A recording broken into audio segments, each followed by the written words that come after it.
You are listening to a 31 Pearls production audiobook. Morals and Precepts, Chapter 3. The Nature of Man's Soul. The one God is above all in greatness, but under him above all else on earth is the soul of man. It is not isolated from the Godhead above, nor from the mortal below, for it is that which spans the gulf between. It is the link between God and man, between immortal and mortal. Nothing exists which is or can be isolated from all else. There is a connection between earth and the region of glory, a link between dust and star. From the highest God down to the mote runs an unbroken and unbreakable chain. Man is apart from all other creatures, in that he has foreknowledge of death and decay. If man be immortal, then it is the burden of his immortality. But if he passes to nothingness, he is cursed above the unknowing beasts, which know not the dread of approaching doom. Has man been placed above the beasts, to be confronted with his own nothingness?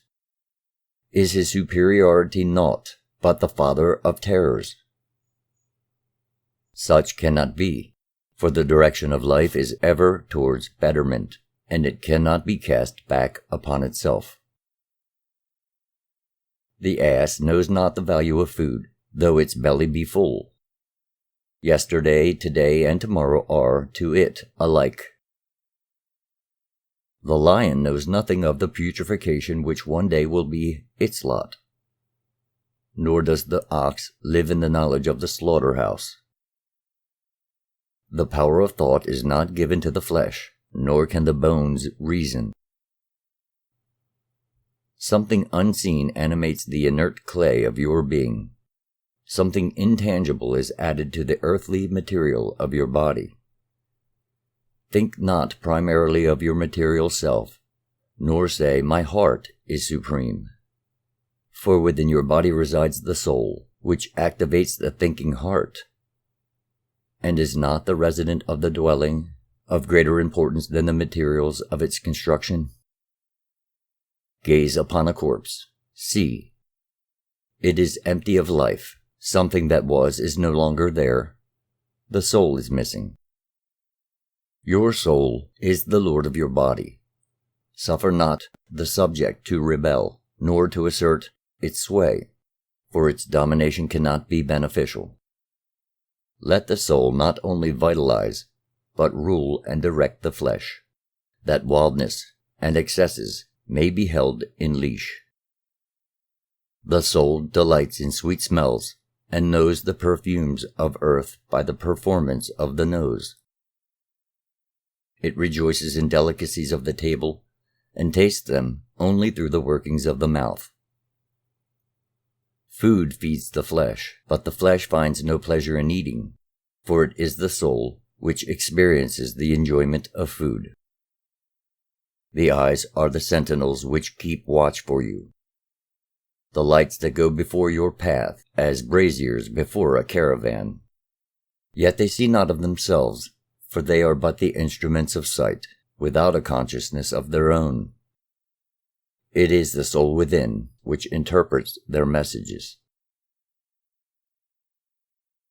Man alone of all creatures is capable of blushing, for he alone, of all things living, has a soul which can experience a sense of shame.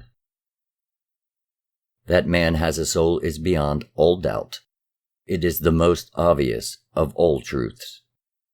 Seek not to delve unduly into its secrets, but to harmonize it with your body.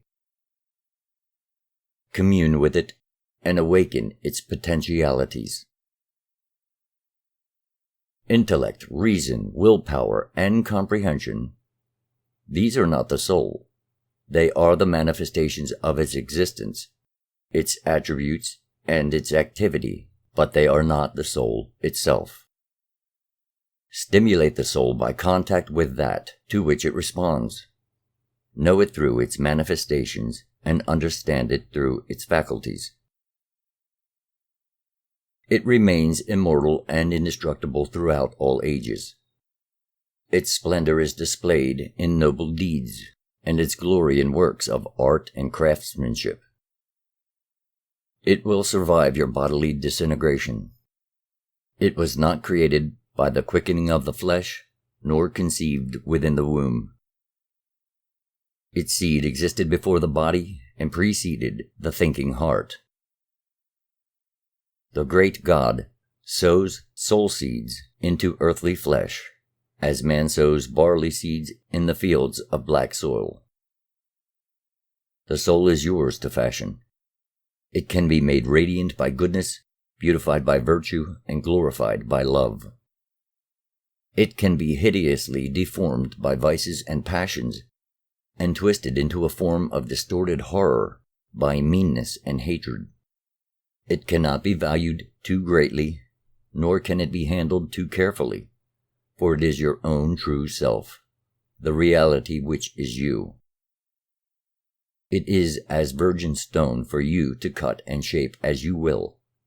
But remember, the image carved is not easily altered, and shall one day be displayed to the eyes of eternity in its true likeness, though on earth this is now veiled by the flesh. The desire of the soul cannot be held in restraint. Be it at the rim of the earth, the soul will find it, or if beyond the stars it will be reached. The soul is ever questing. As the wilderness wayfarer thirsts after water, so does the soul long for knowledge. The gods of the north and south provide food for the body of man, but it is the God of all ages who provides sustenance for the soul. As the body has its particular foods which nourish it, so has the soul. As the body is impoverished by lack of proper sustenance, so is the soul. Mortal man may, in the course of time, forget his experiences, but within the soul they are retained forever. The soul is a hunter, and the quarry is truth. The weapons of the hunt are reason and experience. The years of the wrongdoer, and he who walks in wickedness, plant more wrinkles and scars on the face of the soul than on the face of the body. The soul is not born, nor does it know itself as a soul. The purpose of its earthly journey is to awaken it to self-awareness and to provide it with the ability to continue existence in the region beyond the west.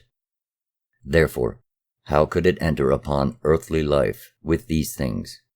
Were they already there, life and earth would have no purpose.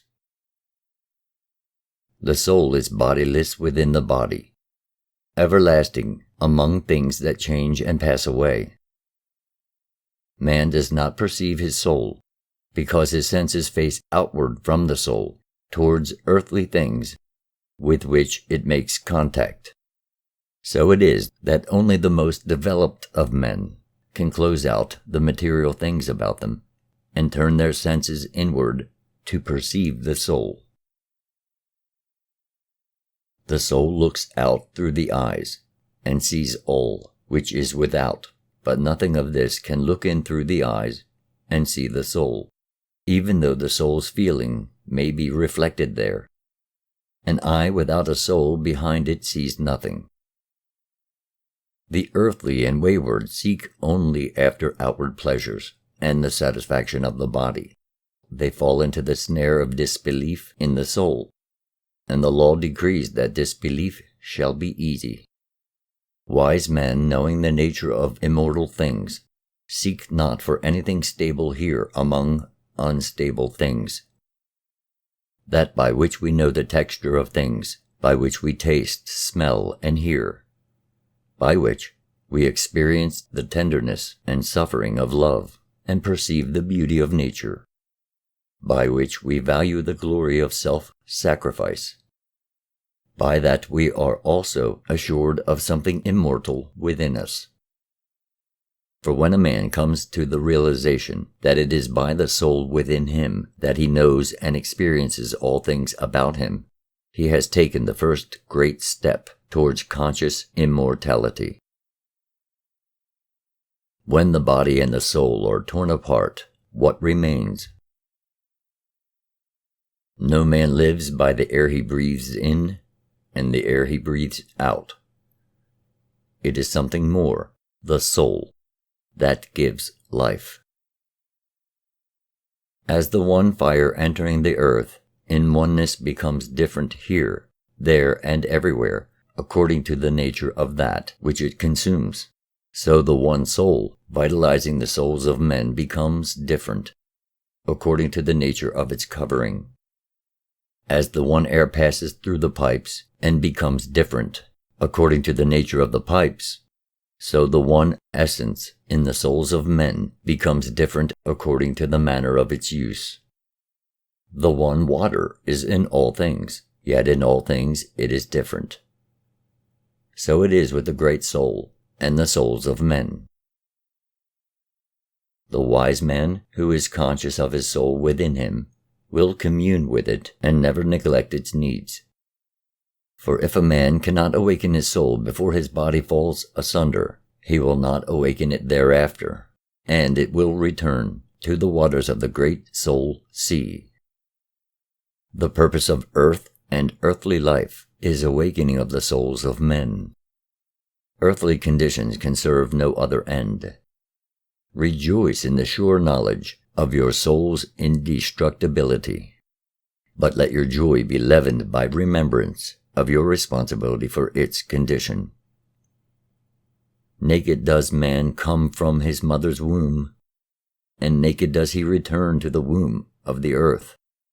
He brings no possessions with him to earth, and no more can be taken out. Yet he leaves not altogether as he entered, for though his riches and estate, his titles, even his clothes are left behind. If he has lived wisely, he goes out richer in soul wisdom and arrayed in soul beauty. Man arrives at the great portal, arrayed in glory or clothed in horror. In the newborn childling is the soft seed of the slumbering soul.